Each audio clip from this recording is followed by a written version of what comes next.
ఒక్కొక్కసారి ఓటమి కూడా గెలుపులకు పునాదులేస్తాయి. నేనే ఉదాహరణ. 2018 డిసెంబర్లో నా మీద కక్ష కట్టి, నా మీద పగబట్టి, అర్ధరాత్రి నా ఇంటి తలుపులు బద్దలు కొట్టి వేలాది మంది పోలీసులను పెట్టి చంద్రశేఖరరావు అర్ధరాత్రి పూట నన్ను కిడ్నాప్ చేశాడు. ఆ దెబ్బ కోర్టులో కేసేస్తే కలెక్టర్ అదేవిధంగా జిల్లా ఎస్పీ సస్పెండ్ అయ్యారు. కుట్రలు కుతంత్రాలతో కొడంగల్లో నన్ను కేసీఆర్ అసెంబ్లీకి ఓడిస్తే 3 నెలలు తిరిగే లోపలనే మల్కాజ్గిరి పార్లమెంట్లో, దేశంలోనే అతిపెద్ద పార్లమెంటు, నరేంద్ర మోడీ అమిత్ షా పార్లమెంట్లు కలిపితే ఎన్ని ఓట్లుంటాయో అంతకంటే ఎక్కువ ఓట్లు 35 లక్షల ఓట్లుండే మల్కాజ్గిరి పార్లమెంట్లో రాహుల్ గాంధీ నన్ను పార్లమెంటుకు నించోబెట్టాడు. 3000 పోలింగ్ బూతులు ఉన్నాయి. నేను అడిగిన సార్ ఎట్లకెళ్ళి సాధ్యమవుతుంది, ఎక్కడ తిరగాలి 35 లక్షల ఓట్లు ఇదే అని. రాహుల్ గాంధీ గారు నాకు ఓ మాట చెప్పారు. రాష్ట్రం 4 కోట్ల మంది ప్రజలు చూశారు. పోలీసుల చేత నిర్బంధించి నీ తలుపులు బద్దలు కొట్టి నిన్ను ఓడగొట్టినరు.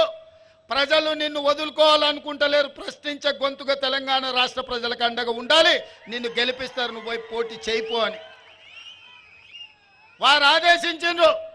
నేను శిరస వహించిన. నామినేషన్ వేసి 14 రోజుల్లో 35,03,000 బూతుల కార్యకర్తలే సైనికులై కథన రంగంలో దిగి మల్కాజ్గిరి పార్లమెంట్లో నన్ను ఎంపీగా గెలిపించి ఢిల్లీకి పంపించారు. గల్లీ నుంచి ఢిల్లీ వరకు సమస్యల మీద కొట్లాడిన కేంద్ర నాయకత్వం దృష్టిని ఆకర్షించిన ఆ దెబ్బతోని నాకు పిసిసి అధ్యక్ష పదవి వచ్చింది.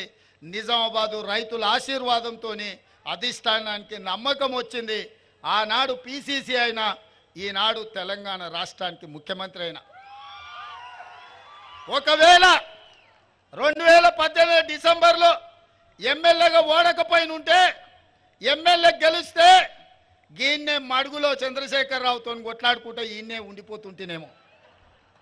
కానీ ఒక్కొక్కసారి అదృష్టం ఓటమిని కూడా గెలుపుకు పునాదులేస్తుంది. 2018 ఓటమి 2023 డిసెంబర్లో ముఖ్యమంత్రి కావడానికి ఉపయోగపడ్డది. మిత్రులారా, నేను ఎందుకు ఈ ఉదాహరణ చెప్తుంటా అంటే